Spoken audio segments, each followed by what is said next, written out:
కేవలం ఈ యొక్క మాటలు మాత్రమే నా ద్వారా మాకు వినిపింపచేసి మా హృదయములన్నిటినీ కూడా దేవా మీరు నింపమని, వాక్యముతో నింపమని, కేవలం మీరు మాత్రమే మహిమ పొందుమని నజరేయుడైన యేసు శక్తిగల నామమున అతి వినయముగా అడిగి వేడుకొనుచున్నాము తండ్రి, ఆమేన్. ప్రియమైనటువంటి దేవుని సంగమా, ఈ దినము మరొక ప్రత్యేకమైనటువంటి అంశము ద్వారా పరిశుద్ధాత్మ దేవుడు మనతో మాట్లాడడానికి ఇష్టపడుతున్నారు. చదవబడినటువంటి వాక్య భాగము యెషయా గ్రంథము 35వ అధ్యాయం నుంచి కొన్ని ఆశ్చర్యకరమైనటువంటి లేఖనాల్లో పొందుపరిచినటువంటి మాటలను దినాన్న పరిశుద్ధాత్మ దేవుడు మనకి బయలుపరుస్తున్నారు. 1వ వచనంలో మనము చూస్తే, అరణ్యమును ఎండిన భూమియు, చాలండి, అరణ్యమును ఎండిన భూమియు సంతోషించును, ద డిజర్ట్ ల్యాండ్ బ్లూమింగ్ అంటున్నాడు. ఈ యొక్క ముందు అధ్యాయం అంతటిలో కూడా చూస్తే ప్రసిద్ధి చెందినటువంటి ఫలభరితమైనటువంటి ఆ యొక్క భూమి భయంకరమైనటువంటి ఎడారుగా మారిపోయిందని చూస్తాం. ఈ యొక్క అధ్యాయములో 9 వచనాల్లో కూడా ప్రాముఖ్యంగా మొదటి 6 వచనాల్లో ఎంతటి శ్రేష్టమైనటువంటి మాటలు మనము చూస్తామంటే, ఇక్కడ ముందు అధ్యాయానికంటే భిన్నముగా ఏమి చూస్తామనంటే, ఎడారిగా ఉన్నటువంటి ఈ నేల, ఎడారిగా ఉన్నటువంటి ఏ నేలైనా మంచి నేలగా మారిపోతుందన్న భావాన్ని మనము ఈ యొక్క 35వ అధ్యాయంలో ప్రస్ఫుటంగా మనము చూస్తాం. ఎప్పుడైతే యోధా దేశంపై అష్షూరు రాజు సైన్యము అంతా కూడా దండెత్తిన పిదప, పరిపాలించిన పిదప వారందరూ కూడా ఆ యొక్క బంధకముల నుండి విడుదల అయ్యిందో, ఆ దేశము ఆక్రమించబడినటువంటి ప్రాంతాలన్నీ కూడా భయంకరముగా హింసకు గురైనటువంటి ఆ ప్రాంతాలన్నీ కూడా తిరిగి కోలుకోవడం ప్రారంభించినటువంటి సందర్భాన్ని ఈ దినాన్న తెలియజేస్తూ, తద్వారా అందులో ఇమిడి ఉన్న ఆధ్యాత్మిక సత్యాన్ని మనకి దినాన్న పరిశుద్ధాత్మ దేవుడు బోధిస్తున్నారు. మళ్ళీ ఆ ఆక్రమిత, మొదట ఏ ప్రాంతాలనైతే అష్షూరు రాజు వారు ఆక్రమించుకున్నారో ఆ బాధింపబడ్డ ప్రాంతాలన్నీ కూడా తిరిగి సంతోషకరముగా వికసించేటటువంటి, ఫలించేటటువంటి భూములుగా మారాయి. అదే భాగాన్ని మనం ఈ అధ్యాయంలో చూస్తున్నాం. అదే మొదటి వచనంలో 2వ భాగములు అంటాడు, అడవి ఉల్లసించి కస్తూరి పుష్పము వలె, చాలండి, పూయను అంటున్నాడు. అడవి ఉల్లసించి కస్తూరి పుష్పము వలె పూయను అంటున్నాడు. అడవి ఎలాగైతే ఉల్లసించి కస్తూరి పుష్పము వలె పూస్తుందో, అలాగే అన్య దేశాలు, యేసుక్రీస్తును ఎరుగనటువంటి దేశాలు, దేవునిని అసలు ఎరుగనటువంటి దేశాలు, అనేక యుగాలుగా అరణ్యములలాగా ఉన్నటువంటి ఉండిపోయినటువంటి దేశాలు, దేవుని కొరకు ఏ మాత్రము కూడా ఫలములు ఫలించినటువంటి దేశాలు, ఆఖరికి వ్యక్తులైనా సరే సువార్తను పొందుకున్న తర్వాత, సువార్తను స్వీకరించగానే, సువార్త వినబడము వేరు, సువార్తను స్వీకరించడము వేరు. ఎప్పుడైతే సువార్తను స్వీకరిస్తారో, అలా స్వీకరించగానే ఆ వ్యక్తిలో లేదా ఆ దేశాలలో సంతోషము వచ్చింది అన్న విషయాన్ని మాటను బట్టి మనకి అర్థమవుతుంది. కీర్తనలు 96వ కీర్తనలో 11, 12 వచనాలను ఒకసారి మనము చూద్దాం. 96, 11, 12లో చూస్తే, యెహోవా వేంచేయుచున్నాడు, ఆకాశము సంతోషించునుగాక, భూమి ఆనందించునుగాక, సముద్రమును దాని సంపూర్ణతయు ఘోషించునుగాక, పొలమును దాని యందుగల సర్వమును యెహోవా సన్నిధిని ప్రహర్షించునుగాక, వనవృక్షములన్నీ ఉత్సాహధ్వని, చాలండి, చేయునుగాక అని వాక్యము ద్వారా సెలవిస్తున్నారు. ఫిలిప్పు సమరయ ప్రాంతాల్లో క్రీస్తును అక్కడ ప్రకటించగానే అక్కడ ప్రకటించి ఎన్నో అద్భుతాలు చేశారు. పక్షవాయువు గలవారు, కుంటివారు అనేక మంది ఆ ప్రాంతాల్లో స్వస్థత పొందారు. ఎందుకు ఈ మాట జ్ఞాపకం చేస్తున్నానంటే, ఎక్కడైతే ఏ ప్రాంతములో అయితే ఆఖరికి ఇక్కడ కూడా ఇప్పుడు కూడా క్రీస్తు ఎక్కడ ఎప్పుడు ప్రకటింపబడతారో అక్కడ ఆశ్చర్య అద్భుత కార్యాలు జరుగుతాయి అని దినాన్న పరిశుద్ధాత్మ దేవుడు జ్ఞాపకం చేస్తున్నారు. అందుకే అపోస్తుల కార్యాల్లో 8:8 ఒక మాట చూస్తాము. అందుకు ఆ పట్టణములో చాలండి మిగుల సంతోషము, ఎక్కడైతే క్రీస్తు యొక్క ప్రకటన జరుగుతుందో అక్కడ మిగుల సంతోషం వస్తుంది. నీ హృదయంలోనికి నువ్వు సువార్తను ఆహ్వానిస్తే, నీ హృదయంలోనికి దేవుని యొక్క మాటలను రాణిస్తే, ప్రాంతములోనే కాదు నీ హృదయంలో కూడా మిగుల సంతోషము కలుగుతుంది అని దినాన్ని దేవుడు తెలియజేస్తున్నారు. ఈ దినము ఇక్కడ ప్రకటిస్తున్నటువంటి క్రీస్తు సువార్త వలన, క్రీస్తు యొక్క అద్భుతమైనటువంటి మాటల వలన అనేకులు ఇక్కడ ఉన్నటువంటి వారు, వింటున్నటువంటి వారందరికీ కూడా హృదయాలు స్వస్థపడతాయని దినాన్న దేవుడు తెలియజేస్తున్నారు. కనుక అందుకని అంటున్నాడు, అడవి ఉల్లసించి కస్తూరి పుష్పము వలె పూయును, అది బహుగా పూయచ్చు. చాలండి, ఉల్లసించును అన్న మాట చూస్తున్నాం. దేవుని యొక్క మహిమ ఎంతో గొప్పది. దేవుని యొక్క మహిమ గొప్పతనాన్ని ప్రకాశింపబడుతుంది క్రీస్తు యొక్క మాటలు ప్రకటించినటువంటి ప్రాంతంలో.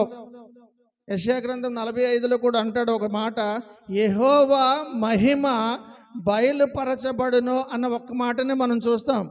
యెషయా 45 యెహోవా మహిమ బయలుపరచబడును. మహిమ అనగా శక్తి, దేవుని యొక్క శక్తి బయలుపరచబడుతుంది అని అంటున్నాడు. దేవుని యొక్క మహిమ అనగా శక్తి బయలుపరచబడడం అన్నది మరొక సందర్భంలో ఎక్కడ చూస్తామో ఒక సందర్భాన్ని మనం ఇక్కడ చూస్తే, అలనాడు ఐగుప్తు నుంచి వారందరూ కూడా, ఇజ్రాయేల్ అందరూ ఏలీము నుండి ప్రయాణం అయిపోయి వారు ఐగుప్తులో నుండి బయలుదేరిన తర్వాత 2వ నెల 15వ రోజు నాడు ఇంచుమించుగా ఏలీమునకు సీనాయికి మధ్యలో ఉన్నటువంటి సీను అనేటటువంటి అరణ్యం దగ్గరికి వాళ్ళు వస్తారు. అక్కడికి వచ్చిన తర్వాత వారందరూ కూడా మోషేతో గొడవ పడతారు, సనుగుకుంటారు. మా దేశంలో మాకు తినడానికి ఏమీ లేదు, ఏంటి అన్నీ ఉండేవి, అంతా కూడా మాకు నచ్చినటువంటి మాంసము వండుకొని తినేవాళ్ళము. నువ్వు మమ్మల్ని అయితే ఇక్కడికి అరణ్యంలోనికి తీసుకొచ్చావు, ఇక్కడ మాంసము లేదు, మేము మాంసము వండుకొని 2 నెలల 15 రోజులు అయ్యేసరికి మేము మాంసము వండుకొని కుండల యొద్ద కూర్చుండి తృప్తిగా ఆహారము తినునప్పుడు యెహోవా వలన మేము ఎలా చావకపోతేమన్నారు. ఎంత ఘోరమైన మాట అనుకున్నారు. కనుక ప్రియమైనటువంటి దేవుని సంగమా, ఆ సందర్భంలో మోషే మీద మాంసము లేదని దేవుని మీద సనుగుకున్నటువంటి వాళ్ళతోటి అప్పుడు నిర్గమకాండం 16:7 అన్నటువంటి మాటే, మీరు యెహోవా మహిమను చూచెదరు అన్నాడు. అదే శక్తిని. ఆ తర్వాత ఏం జరిగిందో మనకు తెలుసు. కనుక ప్రియమైనటువంటి దేవుని సంగమా, ఈ దినము మనకి తెలియజేస్తున్నటువంటి మాటలు ఏమిటనంటే, ఒకప్పుడు లేదా ఆనాడు వారి తాలూకా మానసిక వికలాంగతనం వలన, మానసికమైనటువంటి వారు అజ్ఞానములో ఉన్నటువంటి ఆ దినాలలో వారితోటి చూసి వారు సనుగుకోవడము చూసి శిక్షించడము జరిగింది. అలాగ ఆయన శిక్షించడానికి ఆయన మహిమను శక్తిని చూపించవలసి వచ్చింది. ఈనాడైతే ఈ దినము నీవు దేవుని మహిమను కూడా చూస్తావంటున్నారు. ఈ దినాన ఆయన తన మహిమను ఏ విధముగా చూపిస్తున్నారు అని అంటే కృప ద్వారా చూపిస్తున్నారు. కాబట్టి దినాన్న ఆయన కృప చూస్తావు అని కూడా వాక్యం వింటున్నటువంటి నీతో పరిశుద్ధాత్మ దేవుడు మాట్లాడుతున్నాడు. నిన్ను ప్రేమిస్తూ ఈ దినాన్న తన మహిమ అనగా శక్తిని చూపిస్తున్నారు. ఈ దినాన్న ప్రియమైనటువంటి దేవుని సంగమా, దీనిని అర్థమయ్యేలాగే ఆ 35:1 అన్న మాట, అరణ్యమును ఎండిన భూమియు సంతోషించును అన్న ఒక మాటలో ఇమిడిపోయేలాగా ఆ అర్థమంతా, ఇప్పటి వరకు విన్న భావం అంతా కూడా అందులో ఇమిడి ఉంది. కాబట్టి నువ్వు విశ్వాసముతో, యేసుక్రీస్తునందు విశ్వాసముతో, నువ్వు ఇంకా ఇంకా అధికమైనటువంటి విశ్వాసముతో నువ్వు దేవుని దగ్గరికి వచ్చే కొలది నీలో సంతోషము వస్తుంది, నువ్వు ఫలిస్తావు అని దేవుడు తెలియజేస్తున్నారు. ఏ కార్యములైతే నిలిచి ఉండిపోయాయో, ఏ విషయమైతే నువ్వు ఇబ్బందిగా ఉన్నావో, వాటన్నిటినీ కూడా నువ్వు మంచి ఫలము ఎప్పుడు పొందుకుంటావనంటే నీ హృదయంలోనికి విశ్వాసము వచ్చిన కొలది. ఎంత ఎక్కువ శాతము నీలో విశ్వాసం ఉంటే ఫలితం అంతకు 1000 రెట్లు నీకు వస్తుందని దినాన పరిశుద్ధాత్మ దేవుడు తెలియజేస్తున్నారు. కనుక ప్రియమైనటువంటి దేవుడిని సంగమా, దేవుడు తన ప్రవక్తలను, దాసులను, అనేక మందిని కూడా ప్రత్యేకముగా ఆయన యొక్క శక్తితో నింపి, ఆయన యొక్క విలువైనటువంటి కృప అనే మాటలతో నింపి, ఈ యొక్క దేశంలో ఉన్నటువంటి నలుమూలల్లో కూడా, ప్రపంచంలో నలుమూలలో కూడా ఈ దినాన్న మన సంఘానికి కూడా విలువైనటువంటి శక్తి కలిగినటువంటి ఆయన మాటలను ఆ ప్రవక్త ద్వారా బయలుపరిచినటువంటి మాటలు మనతో ఈ దినాన్న మాట్లాడుతున్నాడు పరిశుద్ధాత్మ దేవుడు. ఏమని మాట్లాడుతున్నారని అంటే 3వ వచనములు అంటాడు, సడలిన చేతులను బలపరచుడి, తొట్రిల్లు మోకాళ్లను దృఢపరచుడి, తత్తరిల్లు హృదయముతో ఇట్లనుడి, భయపడక ధైర్యముగా ఉండుడి. చాలండి. కనుక ఈ దినాన్న చెబుతున్నటువంటి మాటలు, దేవుడు సూటిగా నీతోటే అంటున్నటువంటి మాటలు, ప్రవక్తల ద్వారా ఈనాడు కూడా మనకు చెబుతున్న మాటలు, సడలిన చేతులను బలపరచుడి, తొట్రిల్లు మోకాళ్లను దృఢపరచుడి, తత్తరిల్లు హృదయములతో ఇట్లనుడి అంటున్నారు.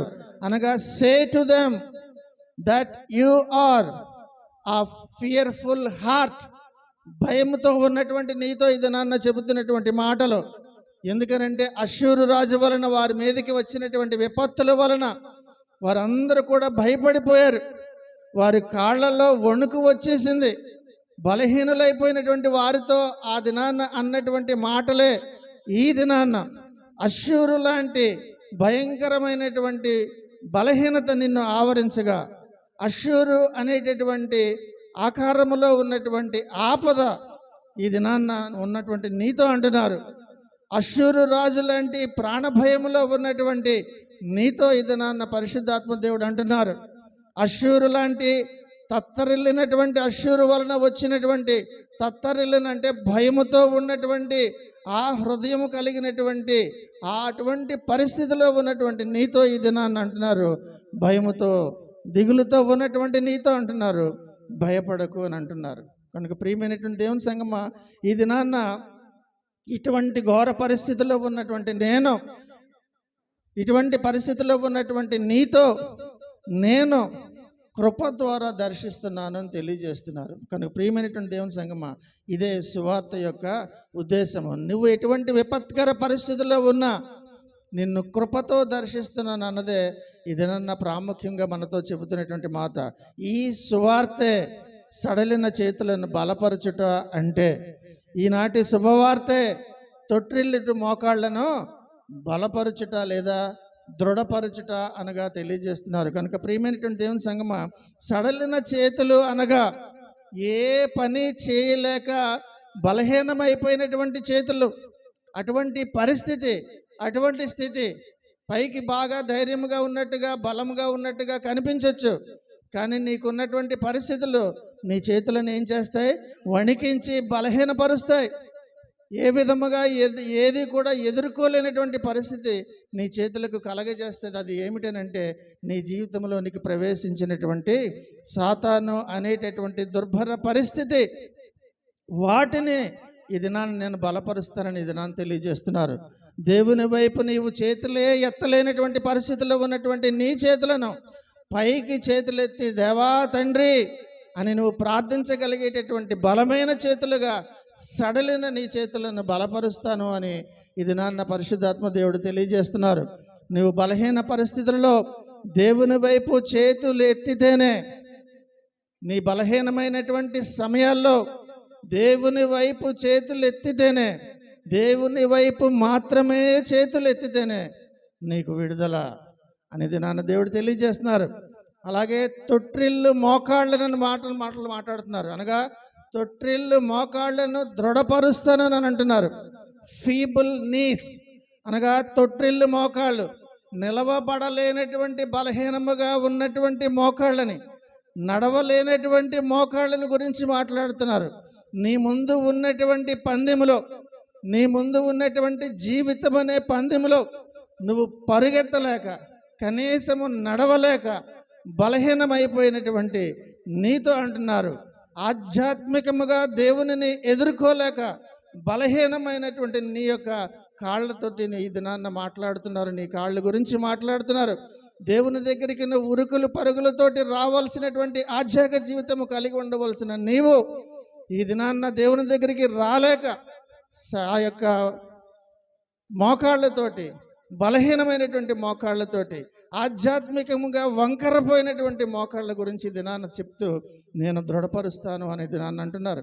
కనుక ప్రియమైనటువంటి దేవుని సంగమా, సువార్త ద్వారా, దేవుని యొక్క మాటల ద్వారా ఈ దినాన్న నీకు చెబుతున్నటువంటి శుభవార్త ఏమిటనంటే, నిన్ను బలపరిచే బలము సువార్తలో ఉంది అంటున్నారు. నిన్ను బలపరిచేటటువంటి బలము దేవుని యొక్క మాటలలో ఉంది.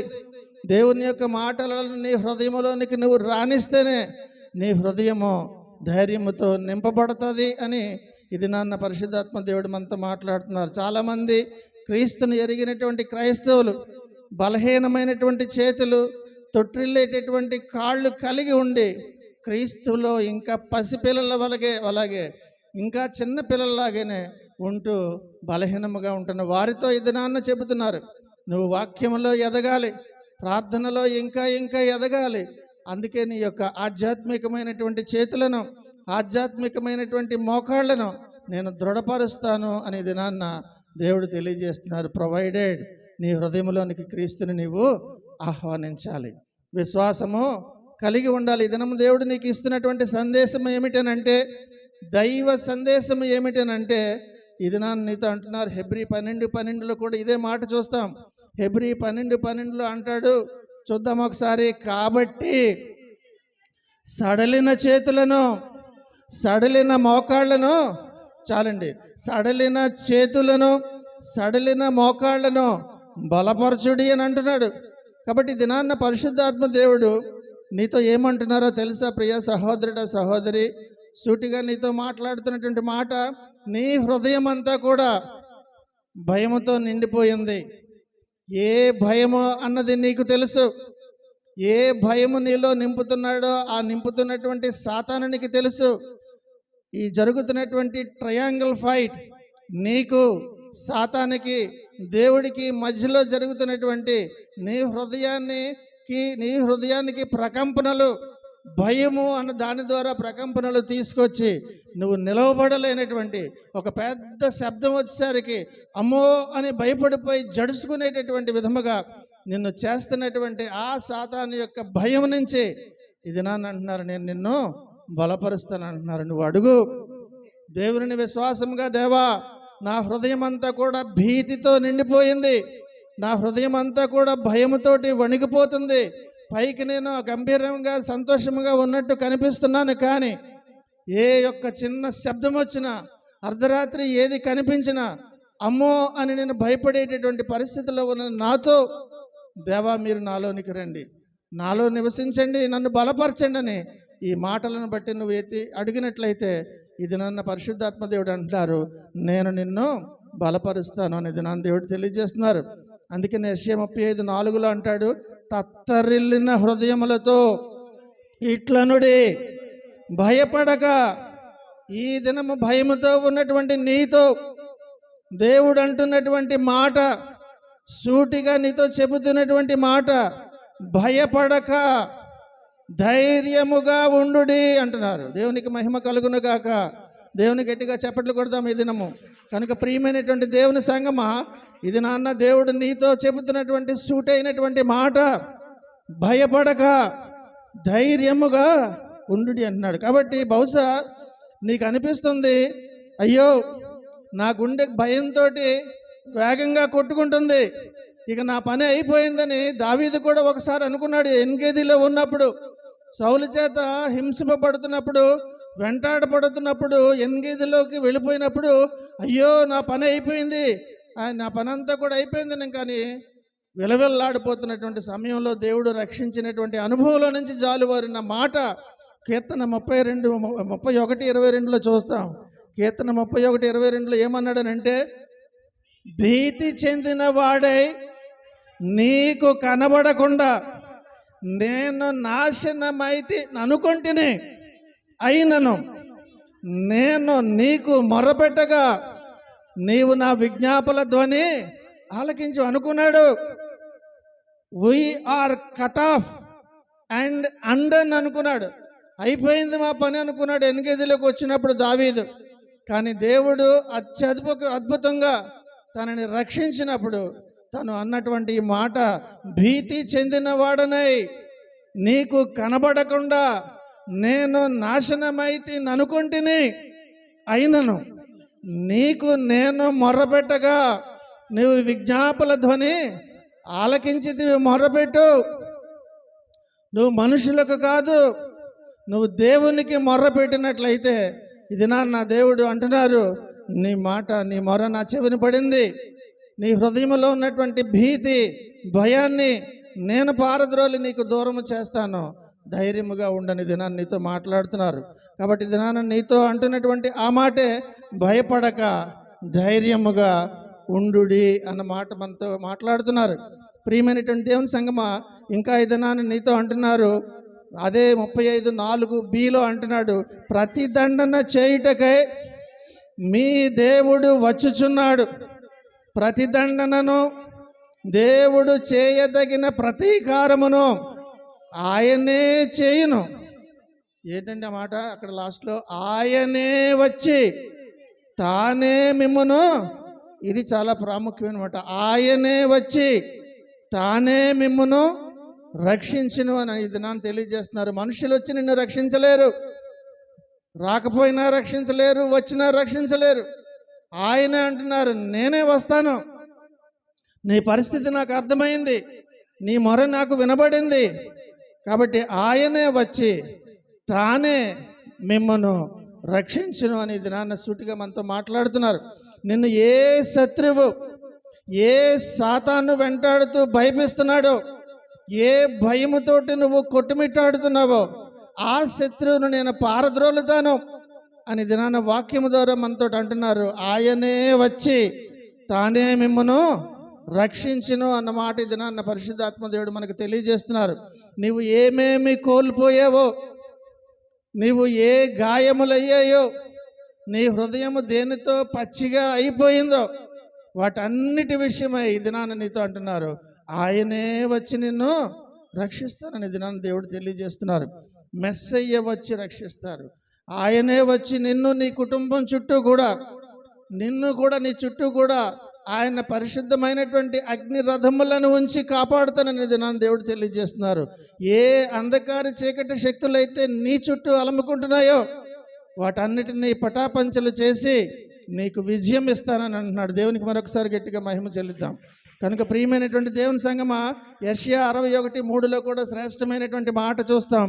సియోనులో దుఃఖించు వారికి ఉల్లాస వస్త్రములు, చాలండి, దుఃఖిస్తున్నటువంటి నీకు ఏకంగా సంతోషం అనేటటువంటి వస్త్రాలు ఇచ్చేస్తాను అంటున్నారు. అనగా ఒక చొక్కా ఎలాగైతే నువ్వు ధరిస్తావో ఉల్లాసాన్ని నీకు అలా ధరింపచేస్తాను, సంతోషాన్ని ధరింపచేస్తానని తెలియజేస్తున్నారు. ఆయనే వచ్చి తానే మిమ్మను రక్షించునన్న మాట మనకి తెలియజేస్తున్నారు. యేసుక్రీస్తు వారు మొదట వచ్చినప్పుడు చెప్పిన విషయాలు మనం ఆలోచించి, మనం ధ్యానించి, అది అలాగ ధ్యానించబోతుండగా ఆయన మరలా వచ్చినప్పుడు కూడా, ఆయన రెండవ రాకడలో కూడా ఏం జరుగుతుందో కూడా ప్రవక్తలు తెలియజేసిన మాటను కూడా ఈ సందర్భంగా జ్ఞాపకం చేసుకుందాం. తెస్సలోనికలు రాసినటువంటి 2వ తెస్సలోనికలు 1వ అధ్యాయం 8వ వచనం చూద్దాం. తెస్సలోనికలు రాసిన పత్రిక 2వ, ప్రభువైన యేసు తన ప్రభావమును కనపరచు దూతలతో కూడా పరలోకము నుండి అగ్ని జ్వాలలలో ప్రత్యక్షమై దేవుని నెరుగని వారికి మన ప్రభువైన యేసు సువార్తకు లోబడని వారికిని ప్రతిదండన చేయునప్పుడు మిమ్మును శ్రమపరచు వారికి శ్రమయు, శ్రమ పొందుచున్న మీకు మాతో కూడా నీకు విశ్రాంతిని కూడా తెలియజేస్తున్నారు. ఇది న్యాయమే. విశ్రాంతియు అనుగ్రహించుట దేవునికి న్యాయమే అంటున్నాడు. కనుక ప్రియమైనటువంటి దేవుని సంగమా, మొదటి రాకడలో రెండవ రాకడలో కూడా మొత్తం విషయాలన్నీ కూడా ఈ దినాన్ని మనకు తెలియజేస్తున్నారు. క్రీస్తు వచ్చినప్పుడు గురించి ఆ యొక్క ప్రవక్త చేత బయలుపరచబడినటువంటి మాటలను కూడా ఈ దినాన్ని జ్ఞాపకం చేస్తున్నారు. కాబట్టి ఈ లోకములో క్రీస్తు తన రాజ్యాన్ని స్థాపించడానికి వచ్చినప్పుడు ఏం జరుగుతుందో, ఎలా వస్తారో, దేవుని విస్మరించినటువంటి వారికి, ఎరుగని వారికి ప్రతిదండన కూడా ఎలాగా జరుగుతుందో కూడా ఈ దినాన్ని తెలియజేస్తున్నారు. కనుక ఒకవేళ ఇంతవరకు నువ్వు ఎరగకపోతే, ఇంకా నువ్వు దేవునికి దూరముగా ఉంటే ప్రతిదండనకు నీకు ఎదురుగా వస్తుంది అన్నది గమనించాలని కూడా హెచ్చరికను గమనించాలని తెలియజేస్తున్నారు. అద్భుతములు ఈ లోకములో జరుగుతాయి. భౌతికంగా మరియు కృపాపరంగా కూడా జరగబోతున్నాయని తెలియజేస్తున్నారు. దేవుని యందు విశ్వసించిన వారిపైకి అద్భుతమైనటువంటి కృప, విశ్వసించిన వారి మీదకి ఆయన కృపను అనుగ్రహిస్తానని ఇది నాన్న మరొకసారి మనందరికీ కూడా తెలియజేస్తున్నారు. ఆనాడు యేసుక్రీస్తు లోకమునకు ఇంకా రాకముందు ప్రవక్తల ద్వారా బయలుపరిచినటువంటి మాటలను ఒకసారి మనం చూద్దాం. ఏమిటనంటే 35లో 5:6 అంటున్నారు, గ్రుడ్డివారి కన్నులు తెరవబడునని ముందుగానే యేసుక్రీస్తు రాకముందు చెప్పినటువంటి మాటలు. చెవిటివారి చెవులు విప్పబడును, కుంటివాడు దుప్పివలే గంతులు వేయును, మోగవాని నాలుక పాడును, అరణ్యములో నీళ్లు ఉబ్బుకును, అడవిలో కాలువలు అని ప్రవక్త అయినటువంటి ఈ యెషయా ద్వారా యేసుక్రీస్తు ఇంకా ఈ లోకానికి రాకముందే ఆయన ఏంటేంటి చేయబోతారు అన్నది బయలుపరిచినటువంటివి, యేసుక్రీస్తు వచ్చాక వాటిని ఎలాగ ఆయన నెరవేర్చారు అన్నది, ఇవన్నీ కూడా మొదటిది మనము అనగా గుడ్డివారి కన్నులు తెరవబడిన అన్నది యేసుక్రీస్తు వారు వచ్చి ఎలా చేశారన్నది మత్తయి సువార్త 9:27లో మనం చూస్తాం. ఇద్దరు గుడ్డివారు వస్తారు. ఇద్దరు గుడ్డివారు ఆయన వెంట వచ్చి, దావీదు కుమారుడా అని అడుగుతూ అక్కడికి వచ్చి మమ్మను కరుణించమని కేకలు వేశారు వాళ్ళు. ఆయన ఇంట ప్రవేశించిన తర్వాత ఆ గుడ్డివారు ఆయన యొద్దకు వచ్చిరి. యేసు, ఇది నేను చేయగలనని మీరు నమ్ముచున్నారా అని అడిగారు. అని వారిని అడగగా వారు, నమ్ముచున్నాము ప్రభువా అని ఆయనకు చెప్పిరి. అప్పుడు ఆయన వారి కన్నులు ముట్టి, మీ నమ్మిక చొప్పున మీకు కలుగునుగాక అని చెప్పినంతలో, అక్కడ చూడండి, మీ నమ్మిక చొప్పున మీకు కలుగునుగాక అని చెప్పినంతలో, అనగా చెప్పడం ఇంకా పూర్తి అవ్వకముందే వారి కన్నులు తెరవబడినని చూస్తున్నాం. అనగా ప్రవక్త ద్వారా ముందుగా బయలుపరిచినటువంటి గుడ్డివారి కన్నులు తెరవబడును అని చెప్పినటువంటిది యేసుక్రీస్తు వారు మొదటిదైన చేశారు. మరొకసారి మార్కు సువార్తలో చూస్తాం, యేసు వద్దకు చెవుడు నత్తిగలవాడు వచ్చాడు. వాడు వచ్చినప్పుడు 7వ అధ్యాయము 33-34లో చూస్తాం, ఆకాశము వైపు కన్నులెత్తి నిట్టూర్పు విడిచి ఎఫతా అని వారితో చెప్పాను. ఆ మాటకు తెరవబడుమని అర్థము. అంతటా వాని చెవులు తెరవబడెను, వాని నాలుక నరము సడలివాడు చాలండి తేటగా మాట్లాడుచుండని ఇలాగా ఆయన అన్నీ కూడా చేశారు. ఏ యొక్క మాటలైతే ప్రవచింపబడ్డాయో అవన్నీ కూడా చేయడము కూడా మనము చూసాము. చాలామంది నడవలేనటువంటి వారు స్వస్థత పొందడం మనం చూసాం. గంతులు వేయడము కూడా చూసాం. గంతులు వేయడం అన్న మాట కూడా ప్రవక్త ద్వారా బయలుపరచబడినటువంటి మాట. అపోస్తల కార్యాలు 3వ అధ్యాయం 8వ వచనంలో పేతురు చేసినటువంటి అద్భుతాన్ని మనం అక్కడ చూస్తాం.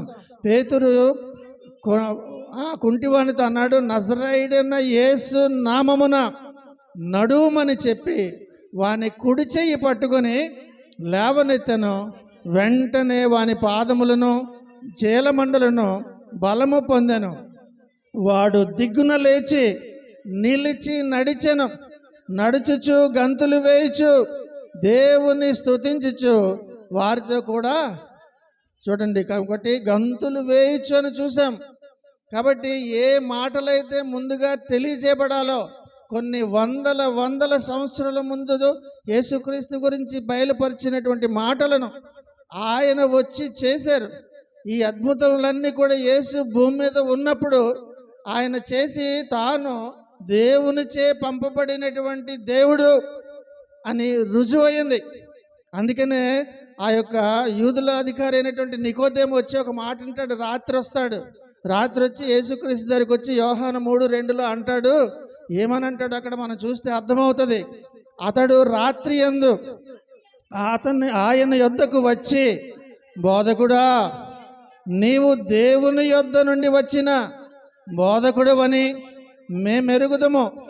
దేవుడు అతనికి తోడై ఉంటేనే గాని నీవు చేయుచున్న సూచక క్రియలు ఎవరునో చేయలేడని ఆయన చెప్పాను. కనుక ఆయన దేవునిచే పంపబడిన వాడని ఈ లోకంలోనికి వచ్చిన తర్వాత నిరూపించబడింది.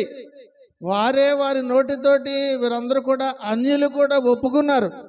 కాబట్టి యేసుక్రీస్తు ఆదిలో ఆయనకి అసలు చెవిటి వారిని మోగవారిని బాగు చేయడము ఆయనకి పెద్ద విశేషము కాదు. చూసిన వారికి ఆశ్చర్యం వేస్తుంది.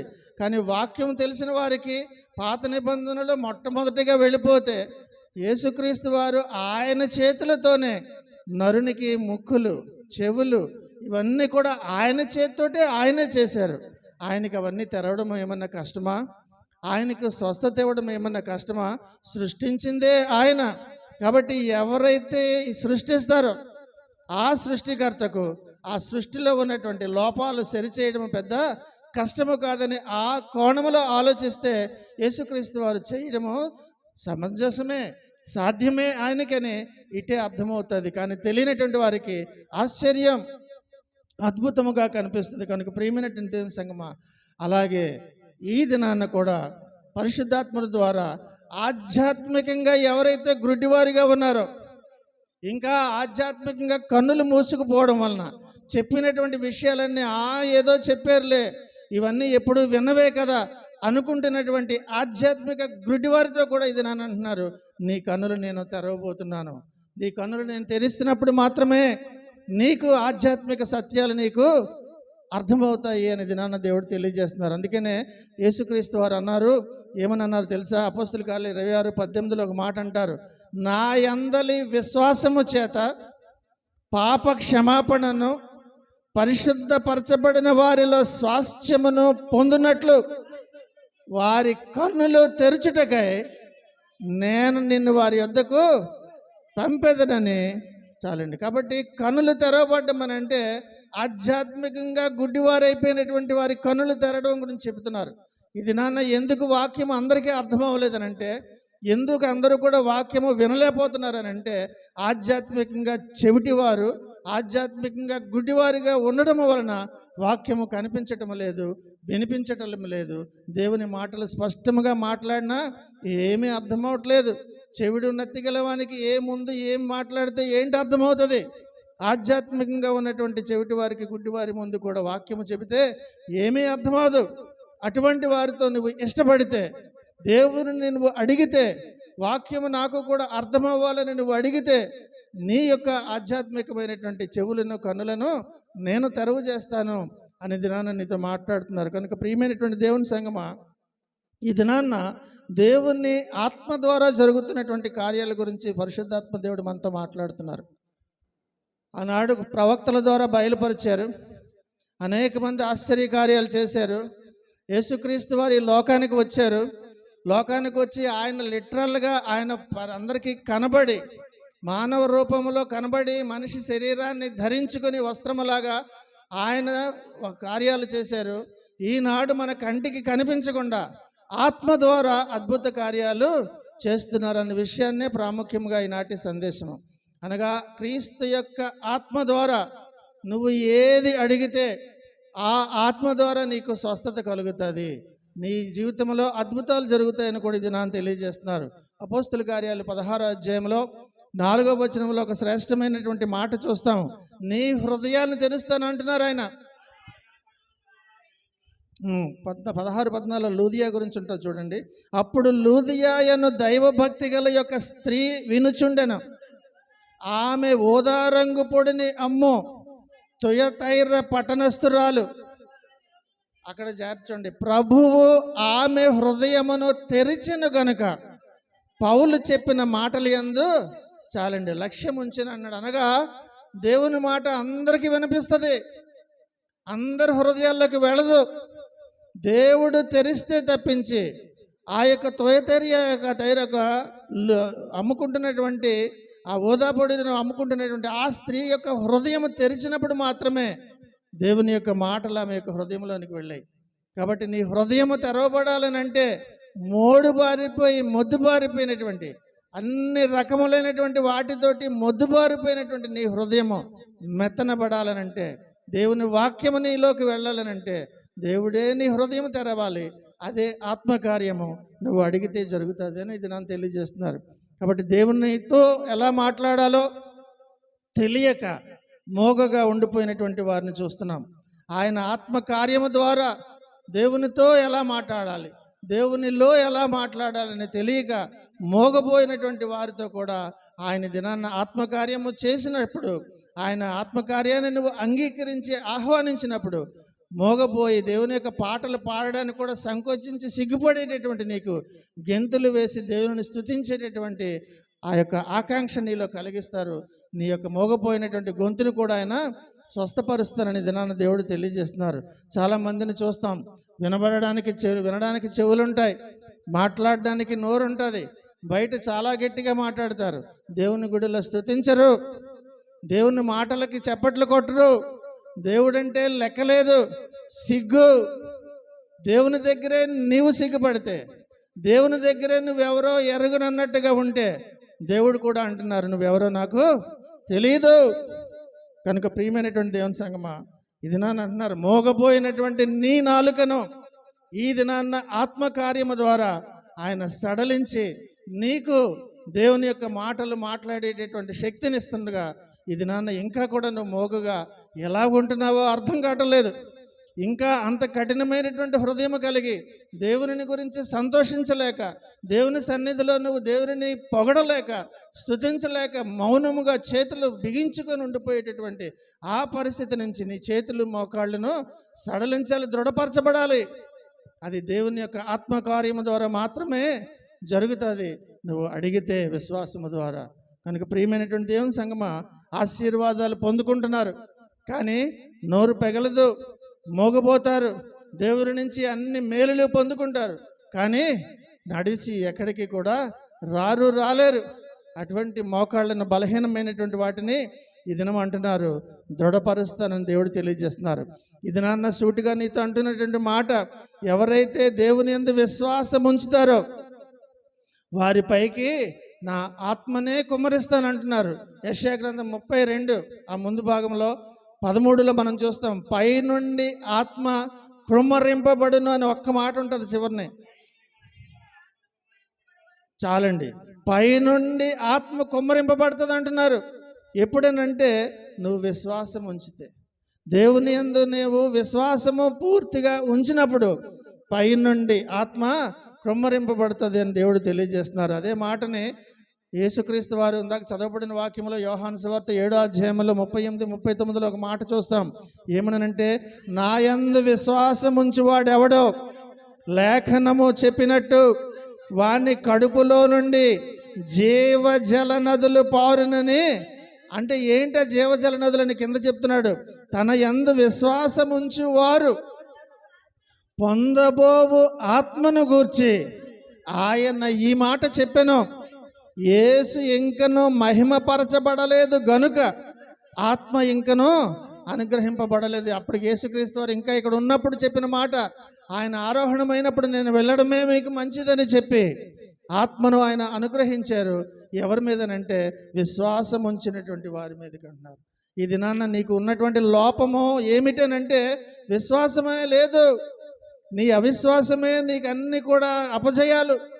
నీలో విశ్వాసం ఉంటే జీవితంలో లోకపరమైనటువంటి విజయాల గురించి కాదు కావాల్సింది, ఆధ్యాత్మికమైనటువంటి చక్కబాటు విజయం కావాలి నీకు. కాబట్టి నువ్వు విశ్వాసంతో ఉంటే ఇది నాన్న దేవుడు అంటున్నారు, ఆయన పైనుండి ఆత్మ నీకు కుమ్మరిస్తానని ఇది నాన్న పరిశుద్ధాత్మ దేవుడు తెలియజేస్తూ యెషయా 35:6లో అన్నటువంటి మాట, కుంటివాడు దుప్పివలే గంతులు వేయను, మోగవాని నాలుక పాడును, అరణ్యంలో నీళ్లు ఉపుకును. అనగా అర్థం అదే, అరణ్యంలాగా మోడుబారిపోయినటువంటి నీ యొక్క హృదయంలో నుంచి ఆత్మ అనేటటువంటి నీళ్లు ఉబుకుతాయి అంటున్నాడు, నువ్వు విశ్వాసముతో అడిగినప్పుడు అనేది నాన్న పరిశుద్ధాత్మ దేవుడు తెలియజేస్తున్నారు. అందుకనే పేతురు అపోస్తలుల కార్యాలు 10వ అధ్యాయం 44లో మనం చూస్తాం. పేతురు చేసిన ఆశ్చర్యకారం, ఆయన బోధ విన్న వెంటనే ఏం జరిగిందంటే, పేతురు ఈ మాటలు ఇంకా చెప్పుచుండగా అతని బోధ విన్నవారందరి మీదకి చాలండి పరిశుద్ధాత్మ దిగేను అని చూస్తున్నాం. అదే ఇది నాన్న పరిశుద్ధాత్మ పైనుండి పొందుకోవడం అని అంటే ఎప్పుడు పొందుకుంటావనంటే, ఆయన ఆత్మకార్యం అనగా ఈ దినాన్న చెబుతున్నటువంటి మాట, ఆయన యందు విశ్వాసం ఉంచినటువంటి వారిపైకి అంటున్నారు. కాబట్టి దేవుని మీద మనందరం కూడా ప్రగాఢమైన విశ్వాసం ఉంచుదాం. మన ప్రతి కదలికకు, ప్రతి అపజయానికి కావలసిన విజయానికి, ప్రతి దానికి కూడా మనకు కావలసినటువంటిది కేవలము విశ్వాసమే. విశ్వాసమే ఈ యొక్క జీవితానికి ఊపిరి కనుక అది నువ్వు పొందుకున్నప్పుడు మాత్రమే పైనుండి దేవుని యొక్క ఆత్మ పొందుకుంటావు. దేవుని యొక్క ఆత్మకార్యాలు నీ జీవితంలో జరుగుతాయి. అటు భాగ్యము దేవుడు మనందరికీ కలగజేసి నడిపించి బలపరచునుగాక. ఆమెన్. దేవుడి మాటలు మన వెనుకడిలో దీవించి ఆశీర్వదించి బలపరచునుగాక. ఆమెన్. విత్తబడిన వాక్యం ఫలించులాగన మన సంఘ జాయింట్ సెక్రటరీ గారు శ్రీ పి బాబ్జీ గారు ఈ యొక్క సందేశం నిమిత్తమై ప్రార్థన చేస్తారు.